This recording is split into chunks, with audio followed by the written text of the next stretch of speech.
Hello, my name is Sydney Jones, and today I'm going to be going over the synapses of chromosomes and meiosis.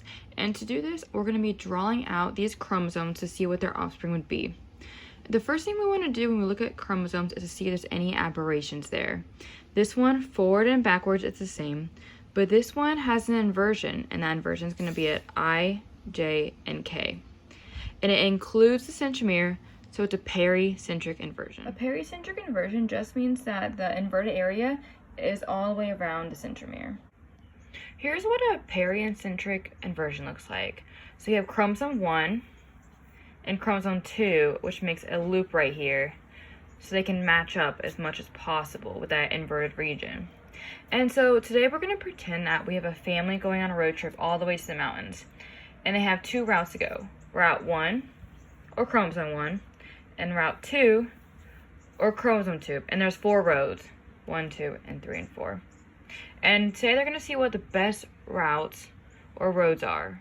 And for more information on this map, we're going to pretend that this detour right here is the crossover region between J and K, and they're going to have to switch roads, which we'll see.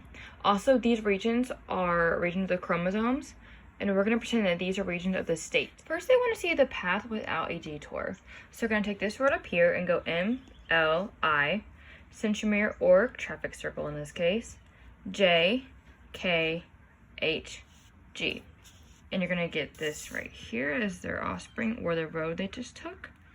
And for the second road with no detour, it's going to be down here where they just go through here, through the loop, and down, and bypass this.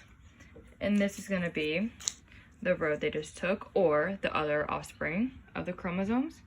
Now let's see what it's like if they hit that detour. So you're going to start right here on the second line, M, L, then to I, centromere, J. They hit this detour right here, have to cross over onto this road, K, all the way back down, L, M. And then they would get this right here. If you follow this road right here, you're going to get the other detour and end up with this result or this road. And so when you're looking at these results or these roads, these two are non-viable because you never got to your destination, where these two are because you went to your destination with no issue. Now let's look at the other example with the other chromosome that had no aberrations. And let's pretend the family is not going to the beach. There is no inverted region, but there's still a crossover event. So let's do 2 examples. This first road, MLI, JKHG. No problem at all. Now, MLI, J, crossover, KHG.